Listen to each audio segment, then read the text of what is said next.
اللہ اللہ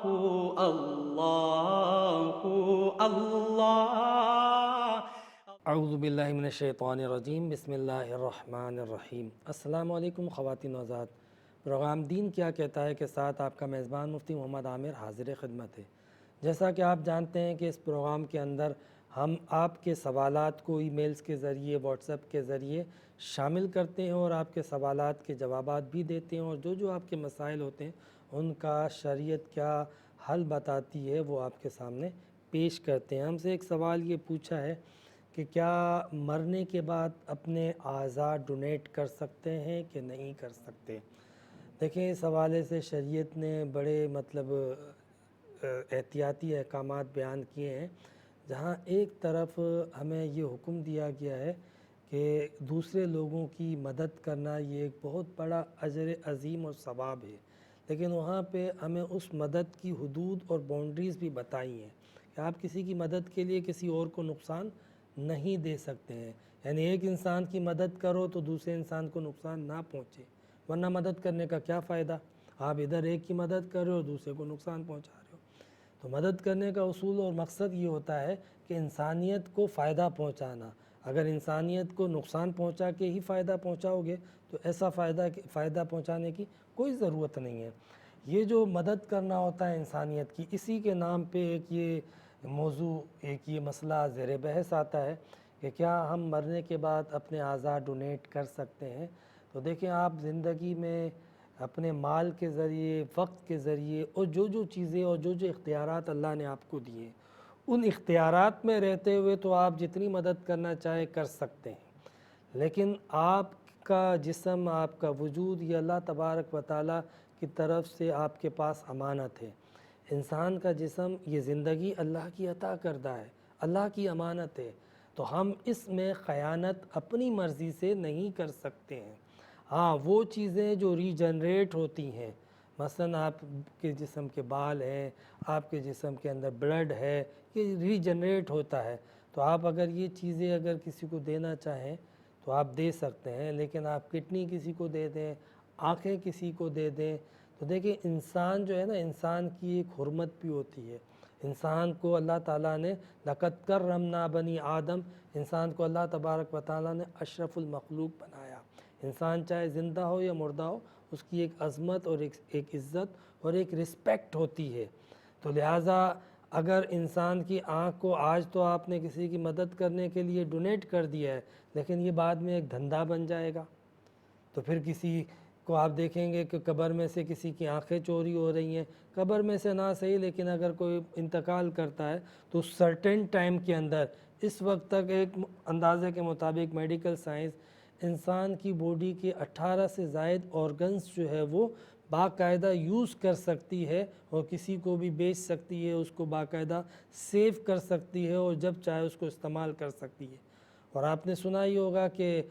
اس کے باقاعدہ جو ہے وہ لوگ کاروبار بھی کرتے ہیں، اس وجہ سے باقاعدہ جو ہے وہ لوگ انسانوں کی جان بھی لیتے ہیں۔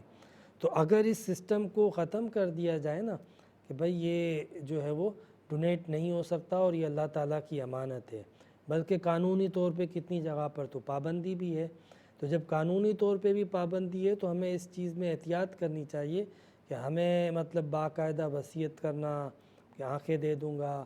ہمیں وصیت کرنا کڈنی دے دوں گا،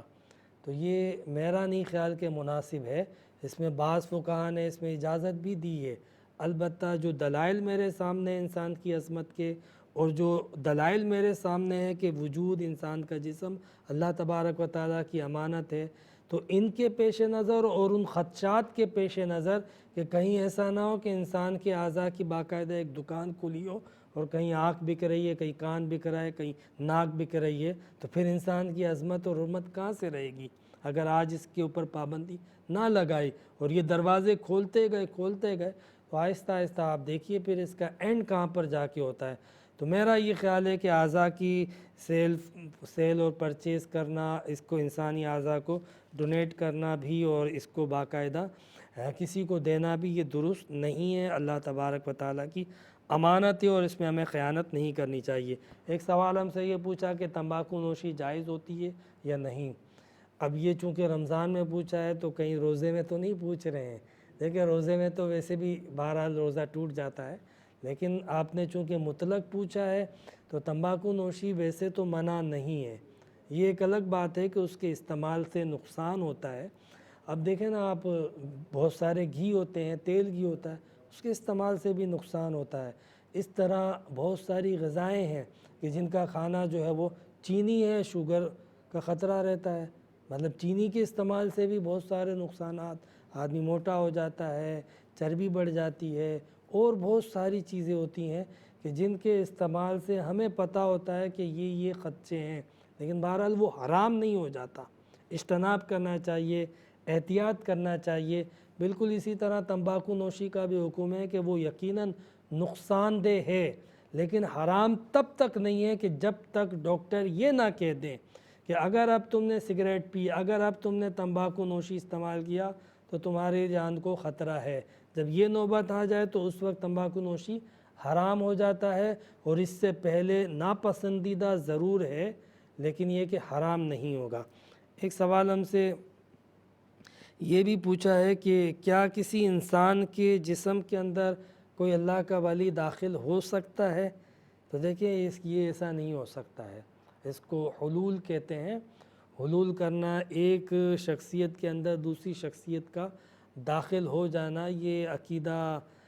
ہندوؤں کے یہاں پہ پایا جاتا ہے، لیکن ہمارے یہاں پہ اسلام میں یہ عقیدہ نہیں پایا جاتا کہ ایک انسان کے وجود کے اندر کوئی دوسری شخصیت اس کے اندر داخل ہو جائے، ایسا پوسیبل نہیں ہوتا ہے، یہ ممکن نہیں ہے۔ اور ظاہر سی بات ہے کہ پھر شریعت کے بھی بہت سارے تقاضے ہیں، ایسا ہو جائے تو ہو جانے کے بعد پھر ایک انسان جس کے اندر دوسرا انسان داخل ہوا ہے، تو اگر وہ دوسرا انسان جرم کرتا ہے تو مجرم کون کہلائے گا، قانون کس کو سزا دے گا؟ اسی طریقے سے ایک انسان کے جس کے اندر دوسرا انسان داخل ہو جاتا ہے تو اس کے احکامات کیا ہیں میل اور فیمیل کے اعتبار سے، پردے کے اور حجاب کے اعتبار سے، ایسے بیسیوں مسائل ہوتے ہیں، مکلف اور غیر مکلف ہونے کے اعتبار سے، اجر و ثواب کے اعتبار سے۔ لہٰذا یہ چیزیں ممکن ہی نہیں ہیں کہ ایسا ہو سکے، اور اللہ تبارک و تعالیٰ نے، ہم جو قرآن کی آیات اور قرآن کے احکامات پڑھتے ہیں کہ مطلب ہر انسان اپنے عمل کا ذمہ دار ہے، وہ جو کرے گا اس کا حساب دے گا۔ ان آیات سے اور دیگر بہت ساری آیات سے پتہ چلتا ہے کہ ایسا ہونا ممکن نہیں ہے۔ اچھا، یہ ہمارے یہاں پہ جو یہ اولیاء کرام کے حوالے سے جو بات کی جاتی ہے وہ یہ ہوتا ہے کہ سواری آئی ہے، بھائی فلاں بزرگ کی سواری آئی ہے، فلاں بزرگ کی سواری آئی ہے۔ اصل میں ہوتا یہ ہے کہ اب میرے جیسا آدمی کھڑا ہو جائے اور کہے کہ یہ کرو وہ کرو تو میری کون سنے گا؟ اب میں بڑے بڑے لوگوں کے نام لوں گا اور ان کی سواریاں بلواؤں گا تو لوگ ان نام سے ڈریں گے اور بات مانیں گے۔ یہ لوگ اس طرح کے کھیل کھیلتے ہیں، مطلب بزرگان دین کبھی بھی اس طرح سوار نہیں ہوتے کسی کے اوپر، نہ ان کی کوئی سواری آتی ہے۔ اور میں نے یہاں تک دیکھا بعض دفعہ تو خواتین جو ہے وہ اس طرح کے باقاعدہ ڈرامے کر رہی ہوتی ہیں کہ فلاں بزرگ کی سواری آئی ہے، یعنی معاذ اللہ وہ بزرگان دین جو ساری زندگی خواتین سے پردہ کرتے رہے اور پردے کا حکم دیتے رہیں، اور پھر وصال کے بعد جو وہ کسی عورت میں داخل ہو جائیں، معاذ اللہ یہ تو بزرگوں کی بھی توہین ہے۔ ایسا ایک تو ممکن بھی نہیں ہے، اور اولیاء کرام اور بزرگان دین کی طرف اس طرح کی نسبت کرنا یہ سراسر جرم، خطا، گناہ، بے ادبی پر مبنی ہے، ہمیں احتیاط کرنی چاہیے۔ ایک سوال ہم سے یہ پوچھا کہ کیا پلاسٹک سرجری کرنا جائز ہے، فیس کی یا دیگر اعضاء کی وغیرہ؟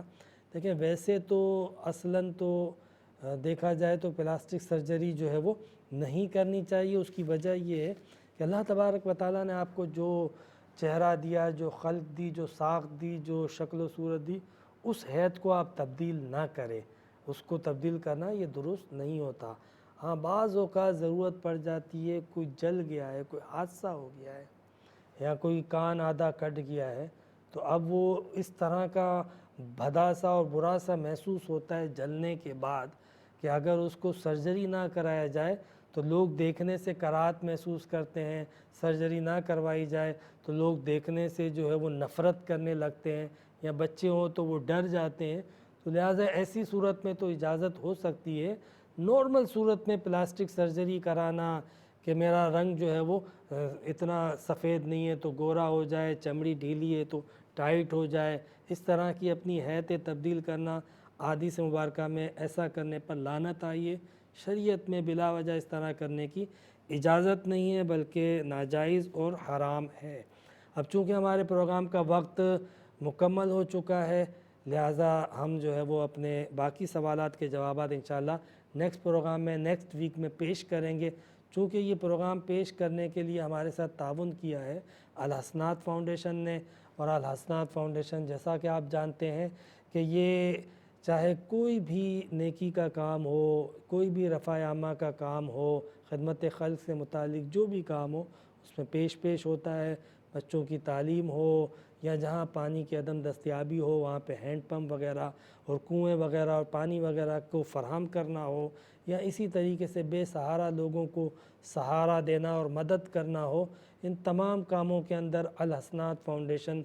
پیش ہے، اور آپ سے اپیل کرتا ہے اپنے زکوٰۃ، صدقات، خیرات کہ آپ اپنے زکوٰۃ، صدقات، خیرات الحسنات فاؤنڈیشن کو پیش کریں۔ وآخر دعوانا ان الحمد للہ رب العالمین۔ اللہ اللہ